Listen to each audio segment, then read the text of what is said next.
नमस्कार. आपण ऐकतोय साखी कहे कबीर, कबीरांचे दोहे आणि त्याचं स्वैर मराठी रूपांतर.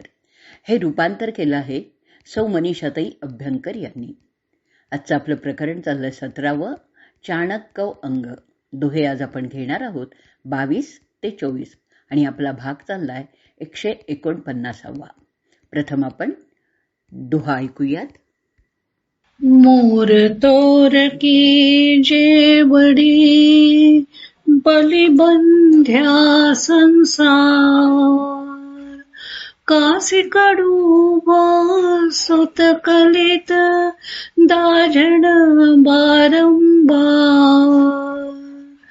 मोर तोर की जेवडी बलिबंध्या संसार, कासी कडू सुत कलित दाझण बारंबार. कठीण शब्दांचे अर्थ ऐकूयात. मोरतोर म्हणजे मी तूपणा, कलित कलत्र किंवा कुटुंब, दाझण दाझण म्हणजे वणवा. दोह्याचा अर्थ ऐकूयात. माझे तुझे रूपी दोरीने बळीच्या बकऱ्याप्रमाणे सर्व संसार बद्ध झालेला आहे. पुत्र म्हणजे कुटुंबपुत्र आणि स्त्री यामुळे जीवात्मा दाणे काढून घेतलेल्या कडब्याप्रमाणे संसाररूपी वणव्यात वारंवार जळत राहतो. कबीर जीवात्म्याला बळीच्या बकऱ्याची इथे उपमा देत आहेत. यज्ञामध्ये बळी द्यायच्या बकऱ्याला बांधून ठेवलेलं असतं, त्याचप्रमाणे मी तू पण रूपी दोरीने या मनुष्याला संसाराला बांधून घेतलेला आहे. बकऱ्याप्रमाणे त्याचाही बळी या संसाररूपी यज्ञात जाणार आहे. पण बळीचा बकरा एकदाच यज्ञात जळतो.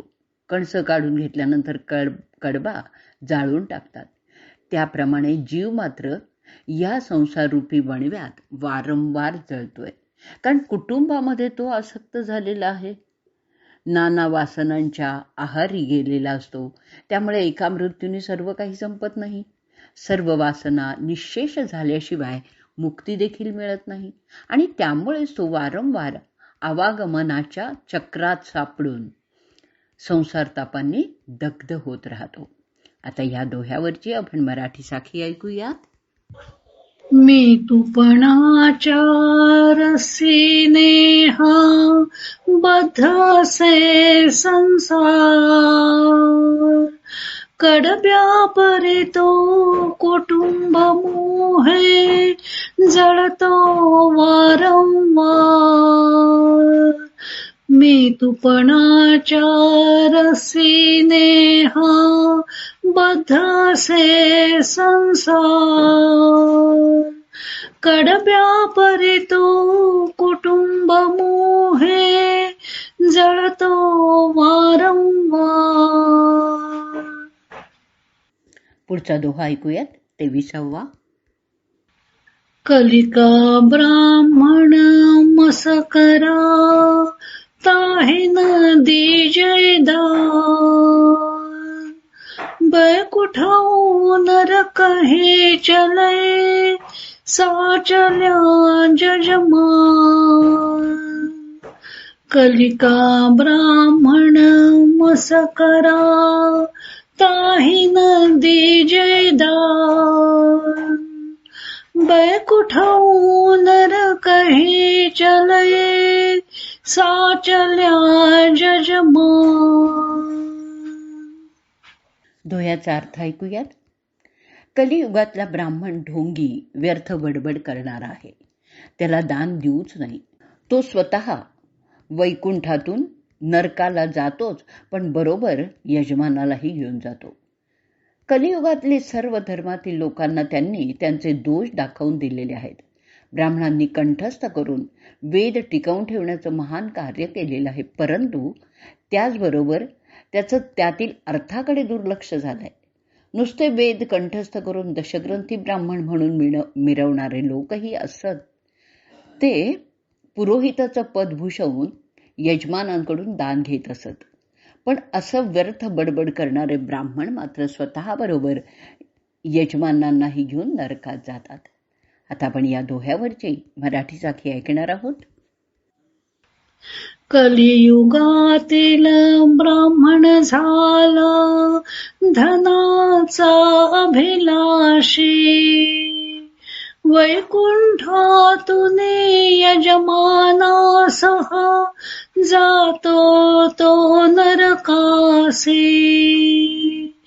कलियुगातील ब्राह्मण झाला धनाचा अभिलाषी, वैकुंठातून यजमानासह जातो तो नरकासी. पुढचा दोहा 24वा ऐकूयात.